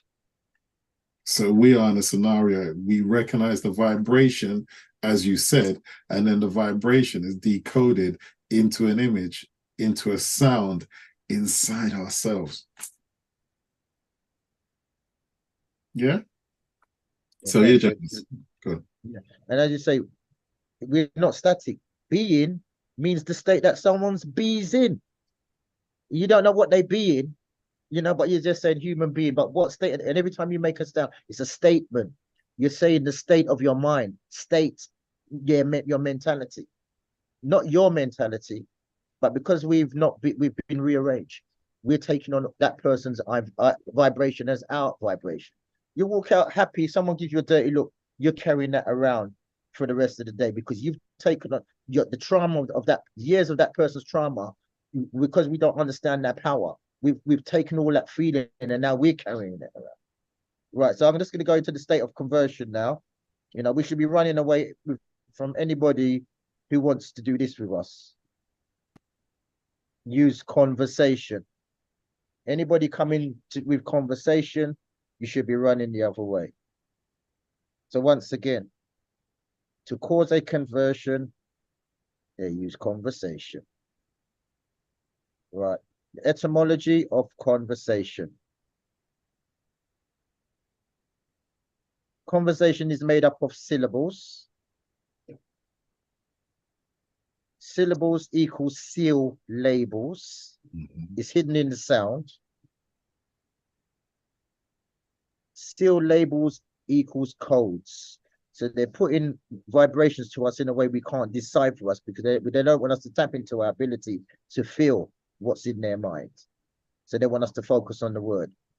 The sound that a third of the English language is a code. It's laid in a tin called Latin. When you reverse the word TIN, which means when something's in the tin, you can't see it, you get the word NIT, night. And night means when something shines. So hidden in the word is it actually telling you it's laying in a tin. Right. Conversation is made up of a prefix, con, And con means with and together, from the Latin come. And this is where you get the English word come from. So come means with and together. So the first sound is they're trying to make you come with you. Like con means with. So if someone's conned you, you've gone with their idea and you don't realize it till it's too late. Right. The trigger word, the root word of all of what I've been talking about today is the word verse. So verse is a very dangerous word to us. Verse, the root word of verse is a Latin word, versatio, means a turning around. So conversation, the root word of that is turning around. The suffix, because it's all fixed, we're all fixed. It's like an addict, we've been fixed on these terms, they fixed us on it, is Asian. So you got conversation. The Asian turns a doing word into a thinking word. So you no longer can't see what's been done to you because this Asian is making you think rather than seeing that someone's trying to convert you with the sounds that they're using. And by studying dictionary, you learn other words. You're not focusing on the root word, the action word, the verb word, the converse means I'm turning you around. But because I've said conversation, now you're thinking and not seeing the action that's been done to you, which is done by the dictionary. Because now with that one word, you've got other words to focus on. So you're not focusing on that one word. And if you look at the word dictionaries, Aries is the Greek god of war because it's a war of words. And you're spellbound by thinking of the words instead of seeing the action of conversing that's taking place right before your very ears. Here's another way that language has been reversed, how our language has been reversed. If you look at the ancient Phoenician language, letter for letter, sound for sound, Hebrew are doing a reverse of the African dialect. Letter for letter, sound for sound, meaning for meaning. So this is what they've done. They're using our things against us. And if you look at the word verse and rearrange those symbols, you'll see the word serve. Once you're speaking my verses instead of your own script, you are now running off my thought process or program. And look at the word program carefully. You'll see program means program me. Boom. Edison, would you like to Yeah. All right. Here's the paradigm of when we say we are spelling, because they very, hide it in plain view. So effectively, someone is going to ask you to memorize the spell that they put you under. That once you actually put the letters together, you then effectively created a word, which then, because if you realize when the whole thing about image and what have you, an invocation, once you hear the word, it invocates energy within you to then conjure an image based on the words. So first we have to basically rob you of your language, give you these words. So whenever you're thinking, because here's a trick, in order to actually explain anything, to when you're reading something, if you don't actually say the word, you can't generate an image. Try and read something and don't actually pronounce the word in your head and you'll see it's flat. Nothing will take place. You would not have invocated the actual image, the conjuring of the image that you then see in your mind. You just see a word and look at it. Don't pronounce it and it will just stay there. You have to invoke it. Once you can invoke it and you have enough words, you conjure an image that you see in your mind. Once you conjure that image, you're now in a situation like all of us. We're living in our life. We're living in a scene. But what the person is always trying to rely on is your will. What is your will? What have you been told who you are? What have you been told that you have control of? What have you been told that you have the aspect to change? If I own the label by which you define something, I've taken your power away in that label. So your will is weak where you believe they're not going to believe me. They don't trust someone that looks like me. I've not contributed anything to the world. Your will is already low because you've been educated through the labels that you've had before, that you haven't contributed anything. Is when you know who you are and what you've done. When someone is trying to come and have it be that they are the one in control, because that's how your will has been actually educated to see that scenario, they defeat you in the classroom before you even get out to the world. You're there fighting for value for yourself because someone, through the way in which they've used words, through the worlds in which they've explained words, they've got you invocating fear inside you whenever they speak to you. Their tone of voice, all those things shouldn't matter, because everyone is of the same value, regardless of their status. Their story is different, not the value of who they actually are. Yeah, not even their intelligence, because 9 out of 10 times they're not using their intelligence, they're using the program coded intelligence from what they've been told outside. Anyhow, once someone has taught you to devalue yourself and have you not have any willpower to fight you, that's where the person now is controlling your actions. They're going to basically use language as a way to express something and control your actions. So in a given situation, you're not going to have the power because they've already uploaded the programs where you don't have the willpower to actually fight against them. So as that way, they stay in control. And the whole name of the game is to continuously program you from a child. Hence, a teacher is one who's putting those children in a meditative state. That's why they say 3 is the magic number, because if someone says something 3 times, which you find that they are very good at repeating the same words over and over again, this disrupts your ability to focus. And then just as sheer tiredness, you take on the words that they use, the concepts they use. The best way, Jammers will explain more, the best way to force a lie is to put it in an exam and tell you that you failed if you don't take up the lie. So you'll be going through life doing a load of exams which are based on non-truths, but you will see it as a truth because the exam and the passing of the exam, the certificate given to you as the exam, is how you then add your value to the idea of who you are. Some people feel the more they're educated with someone else's information, the more value that there are. They say, well, I'm very smart because according to this, I've got this. Who's the paper? Who said that? You said that. Why is not your words valuable? Why is someone else's words valuable when they have been accredited by a group of people who you don't even know, who probably don't know as much as you regarding that subject? But again, the author of the rituals, the authority, the author of the rituals, the one who tells you how it must go, they are the ones that have created all the rituals. And if you go out or not accomplish the ritual exactly as they say, then you're chastised and pushed out. And the one thing we do know, even if we don't know whether they're telling the truth, is how we feel when we've been made to feel that we are the bottom of the class. Yeah, if someone says you failed, even if the exam was all lies, you still feel a sense of failure because there's a whole thing with every single emotion has a name attached. So if someone calls you a failure, you will struggle not to make yourself feel like a failure because the word commands your body to then create the emotion of failure, and now you're in a position where you don't feel very great because someone has told you.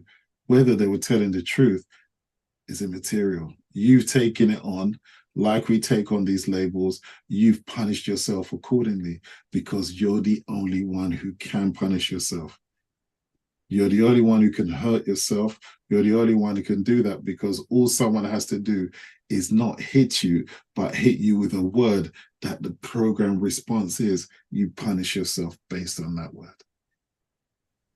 Powerful, powerful stuff there. Someone said in the chat that we have been hoodwinked, good and proper. Rise up, Montela, who's saying that we've been hoodwinked.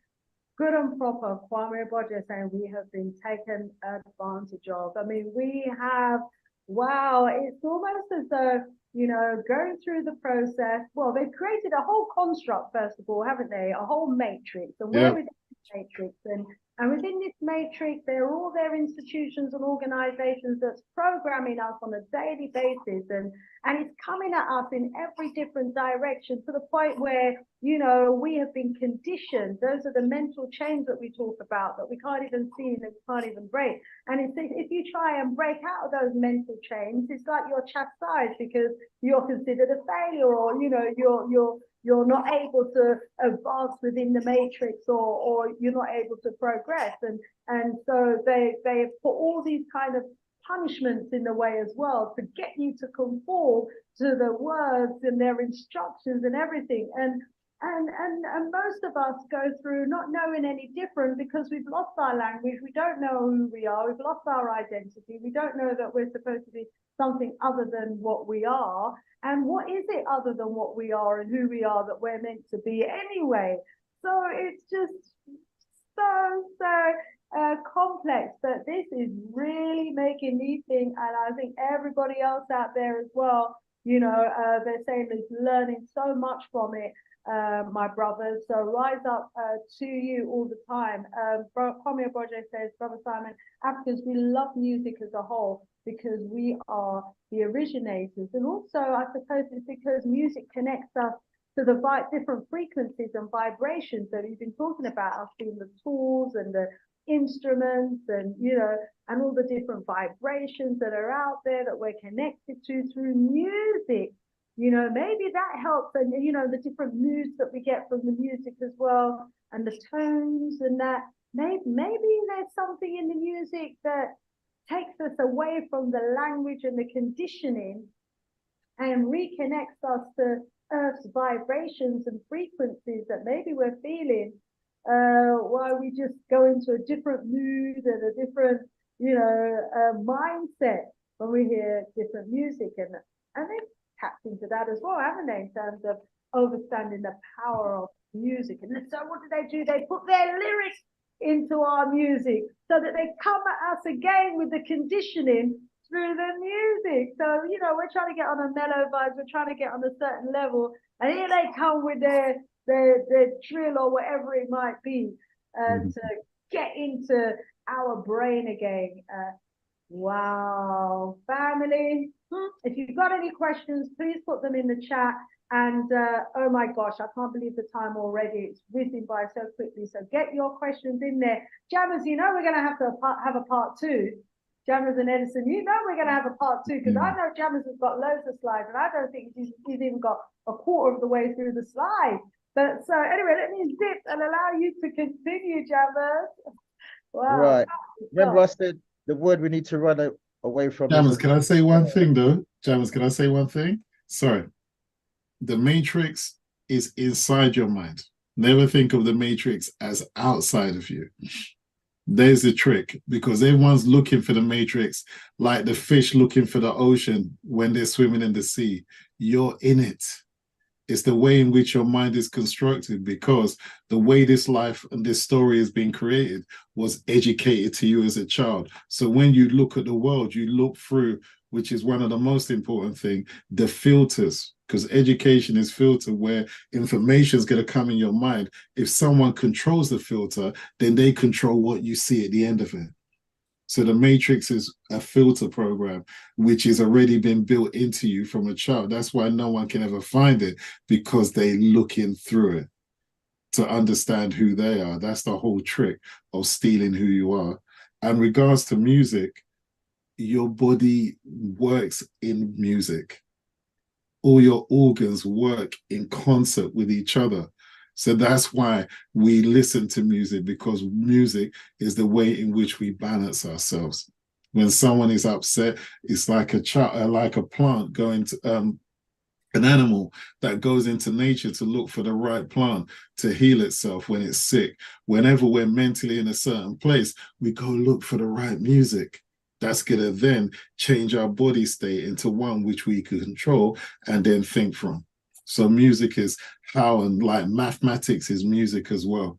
Because if you look at music, it's numbers of beat at this, numbers of beat of that. There's a whole mathematical equation which changes your actual body into a different state. So all of it is based on music. Everything is music. When you speak, your tone of voice is the music behind your words. And people listen to the music of your tone more than they listen to the words, as Jammers demonstrated when he changed the word. As soon as he said the word in a different way, you basically he changed the focus on what you were focusing in when you heard that language. Just by being aggressive, you went for the tone. By saying it in a nice sentence, you then look to the color. So he was directing through what he was saying and the way he was saying it, what you were creating in your mind as the hologram to focus on, to choose how you feel. Sorry, Jammers, go ahead, bro. Right. Remember I said about verse. We need to run away from that word. What anything to do with that? It's funny, one of the books that we all gravitate to is a version, and a version is not the original. It's not a copy, and if something is sacred, it shouldn't be changed or touched or tampered with. The word verse means change, you know. So what has been changed? Passages have been changed because it's been versed. What is a passage? What the sage has passed on, the wisdom that has been passed on has been put in a version. Because past sage is what wisdom has been passed down. So we have been trained, our wisdom, once again, if you haven't got nothing, you have to use what's there before against the person who created it. How do you do that? You use reverse psychology. You give them the thing back to front. So we're looking at these words and not seeing, once again, we do nature, not seeing the nature of the characters in this version. What's the characters in this version? If I want you to do something, which is a program, you've got to, you've got to carry what's in my head with you. What is the ancient word of carry? Car. As in the word car that drives, or in the word carriage, or in the word carry. The old sound is car. And if I've got you to carry something in you, car in or cane, which means to carry. Yeah. Once I can get you to carry something, that means now you are possessed by what I have, because you are carrying around what I have. Edison said the word label. I'm laying down a sound. Now, bell is a loud sound, so you can't hear your own vibration. Yeah. So I'm laying down what you're able to do with a sound that you can't get away from. Because I've said it and so, yeah, idiot. That sound is so powerful, it's affected all your body that you can't think that I'm a good person, because that good person sound is so weak. Well, having a fit against idiots. So I'm laying down a sound that is so loud, you can't counteract it, because I put the emotion in your body. I put what motion you're supposed to make with the sound I'm carrying. Idiot. Now that's like a sucker punch by Tyson. So your sound, I'm a good guy. It ain't gonna be idiot.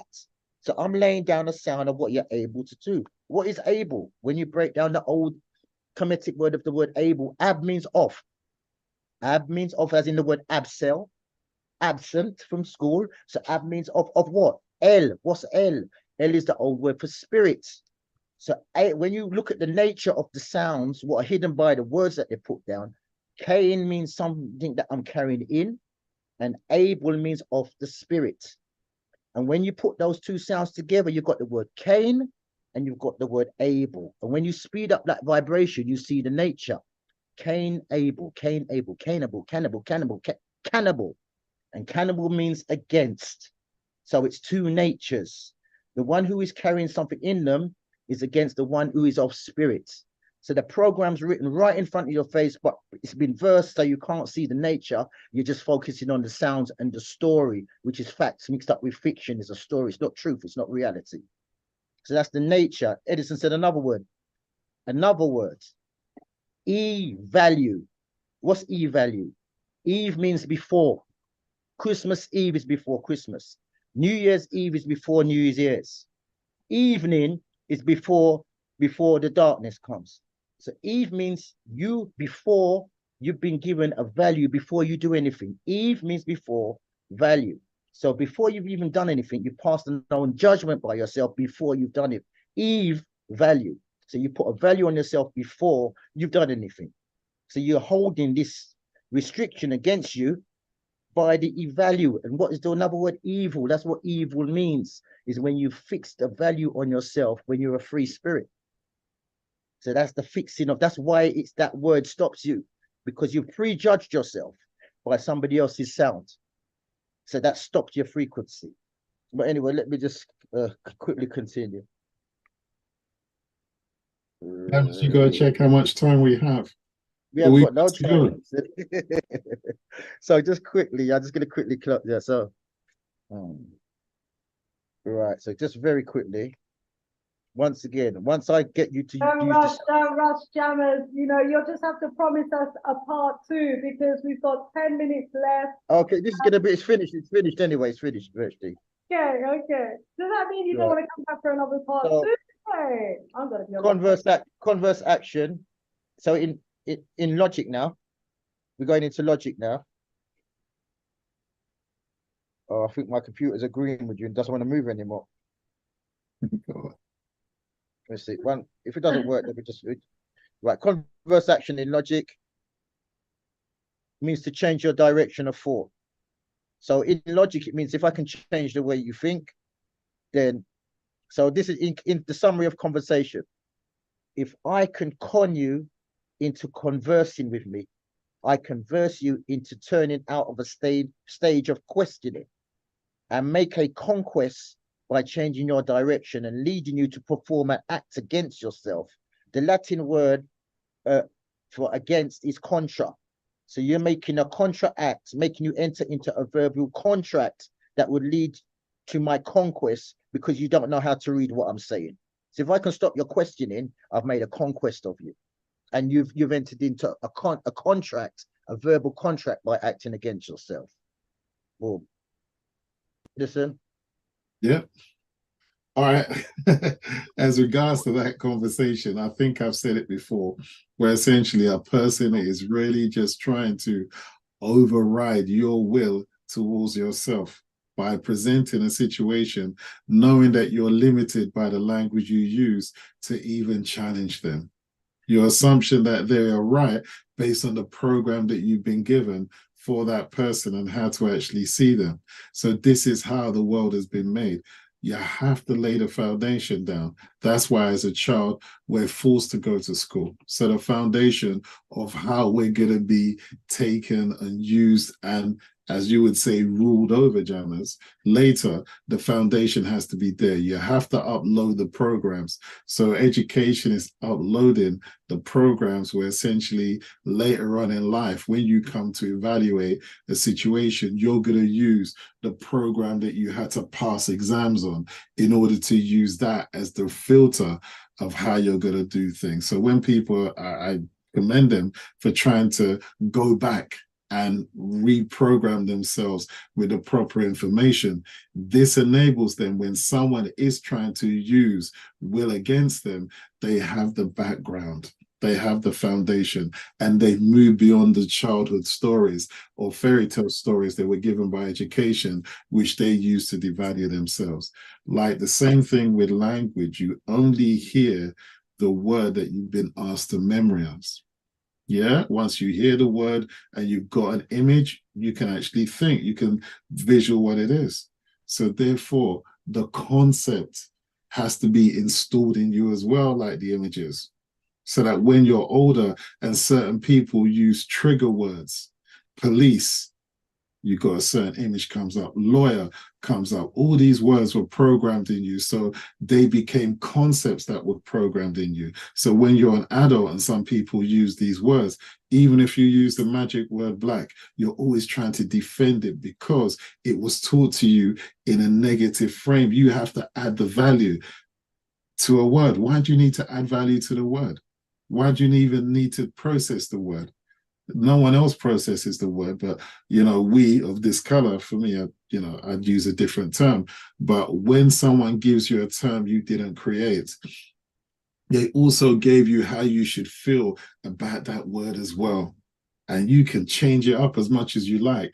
but you're running away from a label that doesn't describe you in the first place, because you've adopted a label because someone said you should, because they refer to you by that label, even that's not who you are.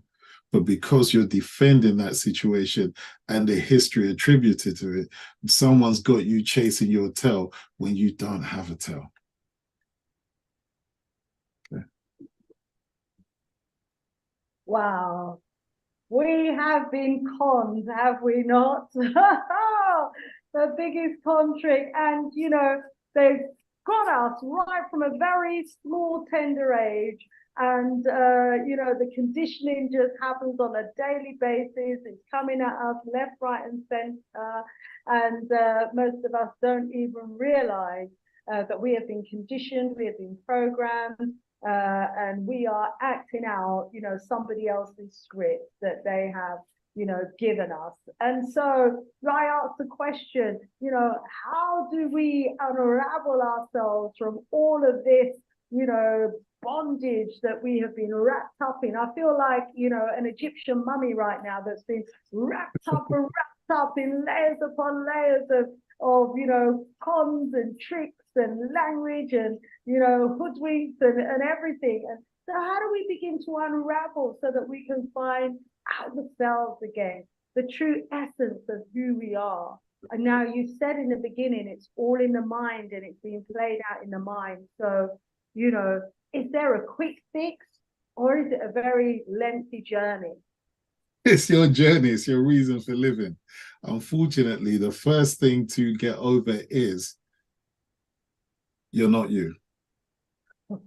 As soon as someone says it's me, who are they speaking of? The memories, the essence, or who they've been told they should believe that they are?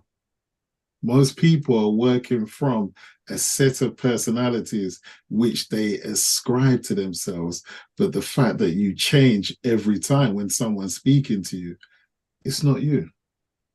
And the name by which you go under, that's why it's so powerful to change your name, because you change your vibration, and you also then can start to change the way in which you think towards yourself.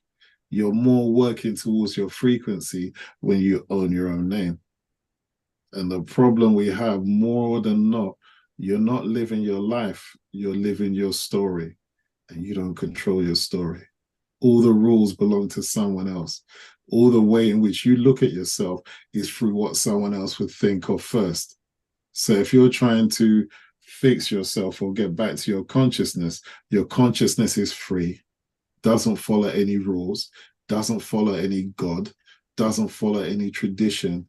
It's just pure life force that understands why it's here. As soon as you put yourself under a God, under a tradition, under a label, you're now under those rules and under those situations and those scenarios. And you no longer live to serve yourself.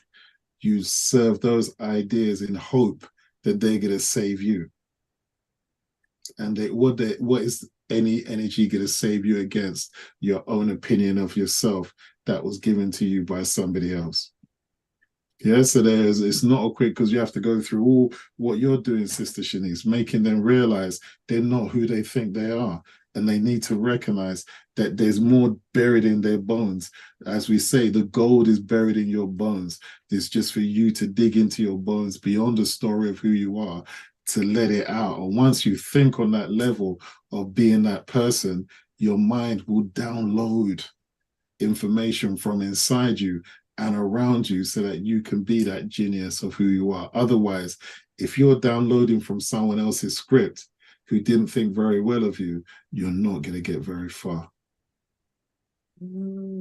Yeah? Wow, so true, so true. Family, I asked in the chat, yeah, I hope you've been enjoying this session as much as I have. You know, we have got a steep learning curve now to undo all that has been done to us. And the first thing is, my brother said, is that we've got to realize that we're not who we think we are. Wow! Blew me off my perch right there. And Brother Jammers, you know, just breaking down the etymology of the words and showing us how, you know, words have been used to con us and to constrict us into, you know, give us a certain way of seeing things, when really, you know, a lot of it is in the vibration of the words as well, and how, you know, what's been said to us is being said to us. And when you begin to think of how society has given us this image of who we are, you know, when you think of all of the collective efforts of all the different agencies and the disciplines, you know, across their different institutions that have come together to give us a particular script, a particular narrative, you know, to tell us that we are X, Y, and Z, when we are not X, Y, and Z. We are just so much more greater than. And we're so far away, aren't we, from who we are? Because right at the beginning, you were showing us, and James was showing us through the word, we are medu nature. We were at one with nature. We were able to communicate with nature. How many of us actually go to a tree now to communicate? You know, we're just so far from who we really are. And, you know, we've just been given this illusion, this image that we've all digested and are regurgitated. Wow, wow, wow. You know, and some of what you said there just really like links in to what teacher Mitri is teaching us on my other channel, which is the color psychology, you know, and he talks there and was showing us how we have been given a particular language to see ourselves, the color black, how we've been, you know, conditioned to see black, when black is just so much more and greater than, when in terms of the universe. It's been phenomenal. But let me give you both, oh my gosh, is that the time already? We're at the top of the hour. Let me give you 1 minute each. Oh my gosh. Brother Jammers, thank you so much. Let's hear Well, basically, a word is an app, yeah, for you to peer at, you know, and see. And that makes up your appearance, see? And then you dress yourself up in that word. You know, that's why you're walking around with a closed mind. Wow. Thank you, Jammers. A last word from Brother Edison. Wow. I would always say, trust in yourself. Your consciousness is naked. It came with nothing. It didn't come with any religion, didn't come with any name, didn't come with any story. It just came with pure energy and a little body to walk around with. Everything else has been added to it. But if you can return back to that original source, then you realize that everything you've been through, you have created for your own entertainment. It's just that someone wanted to tell you what to create. So essentially, you've now built their world. But you can always return back to your original self, which you do when you sleep. Because whenever you sleep and you close your eyes, your body needs to sleep, but your consciousness doesn't. And it travels to all the different versions of you that exist in other dimensions and sees how you're playing out there. So you don't sleep, you travel. You go to other different versions of yourself and you look through their eyes. That's why you can't see your body in your dream. You can only just see the story that you're in. So there's so much more to us. Certainly is. I mean, we're just beginning to realize from this show that we are not who we think we are. We need another show. They're saying a part 2 and a part 3, please. We need another show. Now that we know we're not who we are, who are we? You know, how do we find who we are, who we really are? You know, it's an individual journey and a collective journey as well, because there's a reason why they don't want us to know who we are. There's a reason why they're conditioning our minds, you know, to the extent that they are, to make sure that, you know, we lose all, you know, knowledge of our greatness and who we were and our abilities that we had. There's a big agenda against us, and I'm getting enough fire in the chat. Oh, Sister D is saying blissful love. Sister R, Shanice, I full enjoyed this presentation very much. Brothers, Jammers and Edison. Yes, sir, they love it, they love it. Sister Jammer says, thanks for a wonderful show. Oh, Kwame, bigging us up and enough 100%. And Ches is saying, don't let them go yet until they agree to a part 2 very soon. Yeah, you know it is. You know it is. I'm like, we need a part 2. And he's like, no, we're going to finish it soon. We're going to finish it. Everybody in the chat. I told you they were calling you back, didn't I, Jammers? I told you that they were calling for you. And he heard the call, he responded to the call, family, but this is deep, deep, deep stuff. And I know he's going to have to go back into the depths of things now to get more to bring to you. And so we've had it at a wordsmith level and at a spiritual level on top of that. People in the chat saying they're going to have to watch this back 2-3 times. Someone was saying in the chat, Brother Jammers, they want your book. But they might have missed at the beginning of the show where I did say that you're coming out with, you're revising your book and you hope to come out with a new version of it in January. So enough salutes to you both. Thank you so much. I was going to say one more thing, because if they wanted to come to my website, ancestralessence.com, we have a membership page where every 2 weeks we do a class. So we've done a whole series on the spiritual side of sexual abuse and the energies and the entities. And this Saturday, we're going to be doing a class on sleep paralysis, on how when people are attacked in their sleep and what is involved and how you clear it and things like that. So we have quite a few things there, the Ori creation story. So if they want to visit ancestralessence.com and then go to the membership page and see what's involved, they can be part of the classes. And we do it every 2 weeks because we really want to go behind the scenes and get as much of this stuff which we're not told about anymore. We want to get as much as it can so people are in the position where they're no longer thinking from just what everyone has told them that they are. We really want you to challenge yourself and get into that position where you are the strength. It's the essence and the power is in you. And all of us, we're always of the concept of we got to raise you. So just if you are interested, visit Ancestral Essence, look for the membership page, connect up. There is a fee, but that's like, I think £20 a month, but that's for 2 classes.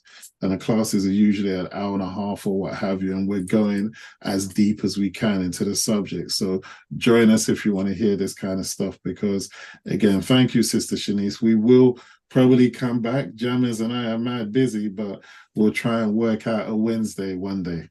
Yeah, Jammers? You heard it, family. We got that promise, so we can let them go now. Yeah, no. That's it. Ancestral Voices. Was it Ancestral Voices? No, Essence, Ancestral Essence. Ancestralessence.com. Ancestralessence.com. Thank you both so much for your great work and for sharing, your knowledge with us. Let's support their work, family. Join up. Ancestral Essence. Good. Ancestral Essence. Make sure you put it underneath in the description underneath this video, and I'll pin it. Yeah. No worries. Not in the chat. Outside. No worries. Yeah. Ancestralessence.com. Thank you so much, Jammers. There you also have Jammers' email address if you want to get in touch with Jammers. Thank you both so much. To everyone in the audience, thank you so much. I just want to remind you as well that you can join me on Friday at 7 p.m. on my other channel at African World Affairs. We are running an educational series there with brother teacher Mitri, and we're looking at color psychology. He is decolonizing our minds and recolonizing our minds. Okay, so you can tell the trip that we're on right now. We've got to de-brainwash, decolonize, and recolonize and re-educate ourselves with the knowledge of who we are as a people. Thank you so much. It's always difficult to tear myself away, but we've got over time. Hey, we don't want to drag this out. But thank you, Brother Jammers. Thank you, Brother Edison. Thank you, Shanice. More strength, more Buddha wisdom and power to you and the entire family. Out of here for now. Bye for now. Thank you very much. Bye now. Bye. Bye. Bye.